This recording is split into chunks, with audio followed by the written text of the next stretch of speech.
हाँ तो मेरे भाई नमस्कार। आज मैं बात करने वाला हूँ इंसान को किस हिसाब से चलना चाहिए और कितने हिसाब से चलना आना चाहिए इंसान को।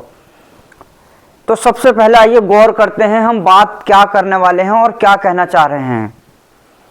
सबसे पहले तो आदमी को संविधान के हिसाब से चलना आना चाहिए कि आखिर संविधान क्या है, संविधान के हिसाब से हम चल रहे हैं या नहीं चल रहे हैं, ये रास्ता अच्छा है या नहीं है। दूसरी बात मेरे भाइयों, इंसान को कानून के हिसाब से चलना आना चाहिए। क्या कानून के तरीके से हम चल रहे हैं या नहीं चल रहे, कि कानून का किसी प्रकार से हम उल्लंघन तो नहीं कर रहे हैं। और इसके बाद मेरे भाइयों, इंसान को देश के हिसाब से चलना आना चाहिए कि हम देश के हिसाब से चल रहे हैं या नहीं चल रहे हैं। उसके बाद मेरे भाइयों, इंसान को इंसानियत के तरीके से रहना आना चाहिए, इंसानियत के रास्ते पे चलना आना चाहिए। उसके बाद मेरे भाइयों, इंसान को इंसाफ के रास्ते पे चलना चाहिए, सही और अच्छे रास्ते पर चलना आना चाहिए। उसके बाद मेरे भाइयों, इंसान को समाज के हिसाब से चलना चाहिए, समाज के तौर तरीके के हिसाब से चलना चाहिए।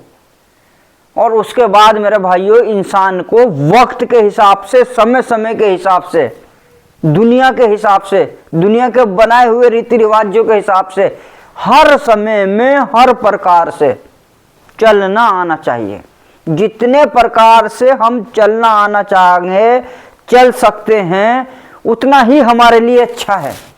हम हर रूप हमारा होना चाहिए, हर रूप को हम अच्छे तरीके से, अच्छे संस्कारों से, अच्छे स्वभाव से जो है हम उस चीज को जो है निभा सके। हर कटघरी में, हर तरीके से हमें जो है हर रूप में जो है देश के जितने भी प्रकार के जो है देश में जो है जो चल रहे हैं रीति रिवाज, हर प्रकार का हमें अनुभव होना चाहिए। लेके जो है एक आम नागरिक से जो है संविधान से, कानून से और देश के समय से, वक्त से, इंसाफ से लेके इंसानियत तक, एक अच्छे रास्ते से लेके बुरे रास्ते तक, यानी कि जो भी रास्ता अच्छा है, समय के हिसाब से किस हिसाब से चलना है, हमें वो हर रास्ता आना चाहिए।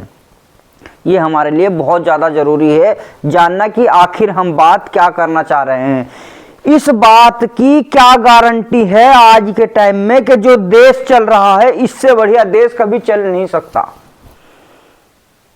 बताओ, आज के टाइम में जो हम सोच रहे हैं कि जो हम ये सोच रहे हैं कि देश बहुत बढ़िया चल रहा है, कि इससे बढ़िया नहीं चल सकता, इस बात की क्या कोई गारंटी नहीं है?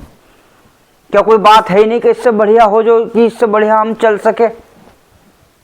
मेरे भाइयों, देखा अगर जाए तो हर आदमी आज के टाइम में बेरोजगार है। कोई आदमी ऐसा नहीं है आज के टाइम में जो कि रोजगार वाला ना हो। मुश्किल से जो है जिन लोगों के पास रोजगार है वो भी परेशान हैं। क्यों? उनके पास अच्छे वर्कर नहीं है, अच्छे मजदूर नहीं है, अच्छे काम करने वाले नहीं है और अच्छी नौकरी भी नहीं देते, वो अच्छी सैलरी भी नहीं देते। तो गलती दोनों तरफ, विपक्ष के और पक्ष के हिसाब से अगर देखी जाए तो दोनों की गलती है।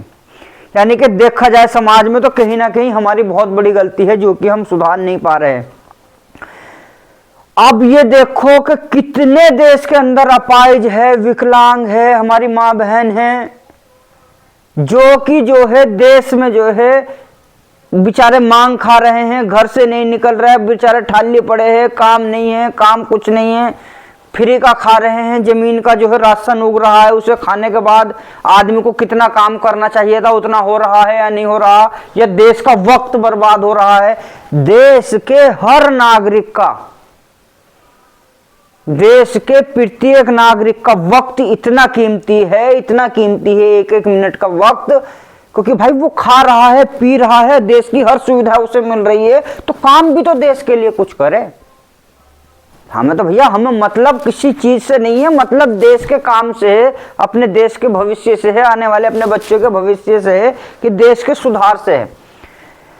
एक अपाहिज हमारे विकलांग भाइयों बहनों से लेकर एक जो घर की माताएं बहनें हैं जो घर में ठाली बेरोजगार फिर रहे हैं अच्छे खासे, उन लोगों तक है।